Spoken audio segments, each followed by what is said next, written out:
This video contains news and analysis related to a recent terror attack in Kashmir. The content may include sensitive visuals and discussions that could be distressing to some viewers.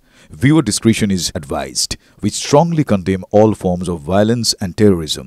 The purpose of the content is solely to inform and create awareness based on verified reports. UEM Jaipur is a perfect target for prospective students aspiring for good jobs, good education with future-ready skills. এই মুহূর্তে আরো একটা বড় খবর, পাকিস্তানকে কড়া শাস্তি, কূটনৈতিক সম্পর্ক কার্যত ছিন্ন করল ভারত। দিল্লিতে নিযুক্ত পাকিস্তানের শীর্ষ কূটনীতিক সাদ আহমেদ ওয়ারাইজকে তলব করল দিল্লি। আর কি তথ্য আছে জানবো, আমাদের সহকর্মী জ্যোতির্ময় কর্মকার এই মুহূর্তে রয়েছেন আমাদের সঙ্গে। জ্যোতির্ময়, এমন একটা নৃশংস হত্যাকাণ্ড, তারপর পাকিস্তানের শীর্ষ কূটনীতিককে ভারত তলব করলো, আর কি পদক্ষেপের দিকে নজর রয়েছে? দেখো, শুধুমাত্র তলব নয়, তার পাশাপাশি পাকিস্তান অ্যাম্বাসেডর এবং তার পাশাপাশি যে সমস্ত অফিসাররা রয়েছেন প্রত্যেককে 48 ঘন্টার মধ্যে ভারত ছেড়ে চলে যাওয়ার নির্দেশ দেওয়া হয়েছে। এবং ভারতের মাটিতে এই মুহূর্তে যে সমস্ত পাকিস্তানি নাগরিকরা ভিসা নিয়ে এসেছেন, তাদের মধ্যে যারা অসুস্থ, যারা মেডিকেল ভিসা নিয়ে এসেছেন, তাদেরকেও পর্যন্ত জানিয়ে দেওয়া হলো যে 30শে মে পর্যন্ত সময় দেওয়া হচ্ছে, তাদেরকে প্রত্যেককে যত দ্রুত সম্ভব ভারতের মাটি ছেড়ে তাদেরকে বেরিয়ে যেতে হবে। এবং এর পাশাপাশি যে সমস্ত চুক্তিগুলো রয়েছে সেই চুক্তিগুলো কিন্তু সম্পূর্ণভাবে বাতিল হয়ে গিয়েছে। তার মধ্যে 8ই বর্ডার ক্লোজ করে দেওয়া হচ্ছে। যারা পায়ে হেঁটে এসেছিল তাদেরকেও এক্ষেত্রে আর নতুন করে আসতে দেওয়া হবে না। এবং যে সমস্ত ভারতীয় পাকিস্তানে রয়েছেন তাদেরকেও দ্রুত ফিরে আসার জন্য ভারতের তরফ থেকে নির্দেশ দেওয়া হয়েছে। ইসলামাবাদে ভারতের যে হাই কমিশন রয়েছে সেখানেও স্টাফ যথেষ্ট কমিয়ে দেওয়া হয়েছে। এবং যে খবর আমরা সূত্র মারফত পাচ্ছি যে আজ বিকেলে পাকিস্তানের প্রধানমন্ত্রী নওয়াজ শরীফ তিনি একটি বৈঠক ডেকেছেন। সেই বৈঠকে পাকিস্তানের ন্যাশনাল সিকিউরিটি কমিটির বৈঠক হবে এবং সেই বৈঠক থেকে পাকিস্তান ভারতের এই সিদ্ধান্তের প্রেক্ষিতে কি পদক্ষেপ করবে সেই বিষয়গুলি সম্পর্কে তারা আলোচনা করে তাদের সিদ্ধান্ত ঘোষণা করবে। একেবারে অনেক ধন্যবাদ জ্যোতির্ময়।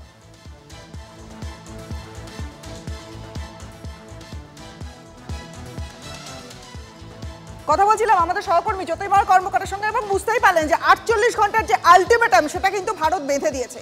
তাছাড়াও পেহেলগাঁতে আজ যে হামলা, আজ তার জন্যই একটা সর্বদলীয় বৈঠক ডাকলো কেন্দ্রীয় সরকার। আজ সন্ধ্যে 6টায় এই বৈঠকের ডাক দেওয়া হয়েছে। আজ সন্ধ্যে 6টায় প্রতিরক্ষা মন্ত্রী রাজনাথ সিং এর নেতৃত্বে একটা সর্বদলীয় বৈঠক ডাকা হয়েছে। সর্বদলীয় বৈঠকে থাকবেন স্বরাষ্ট্রমন্ত্রী অমিত শাহ।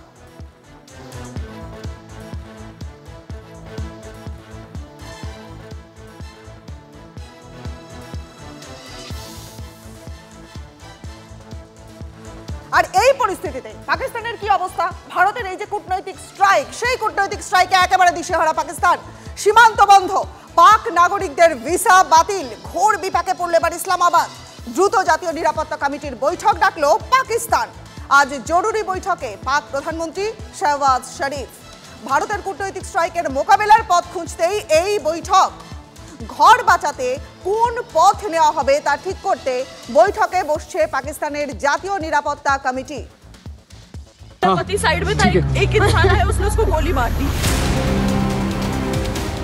ভারতের কূটনৈতিক স্ট্রাইকে বিধ্বস্ত পাকিস্তান। ইন্দাস ওয়াটার ট্রিটি হতে পারে, তা কারতারপুর করিডোর হতে পারে, প্রত্যেকটা বাণিজ্য বন্ধ হয়ে যাওয়ার সম্ভাবনার জায়গা তৈরি হয়েছে। সিন্ধু জল চুক্তি বাতিল। The Indus Waters Treaty of 1960 will be held in abeyance with immediate effect. দিল্লিতে অবস্থিত পাকিস্তানের রাষ্ট্রদূতের ছদ্মবেশে আদতে গুপ্তচররা কাজ করছেন, তাদেরকে নয়া দিল্লি থেকে বহিষ্কার করা হতে পারে এবং একই সঙ্গে ভারতীয় রাষ্ট্রদূতদেরও প্রত্যাহার করে নিতে পারে নয়া দিল্লি। পাকিস্তানি কূটনীতিকদের ভারত ছাড়ার নির্দেশ। Defense, military, naval and air advisors in the Pakistani High Commission in New Delhi, they have a week to leave India. Wagah বর্ডারে যে সৌজন্যের রিট্রিটের ছবি আমরা প্রত্যেকদিন দেখি, সেই সমস্ত কিছু বন্ধ হয়ে যাওয়ার সম্ভাবনার জায়গা তৈরি হয়েছে। আটারি ওয়াঘা সীমান্ত seal. The integrated checkpost Atari will be closed with immediate effect. সমস্ত সম্ভাবনার কথা প্রথম ব্রেক একমাত্র TV9 বাংলায়। কাশ্মীরের সব খবর সবার আগে TV9 বাংলায়।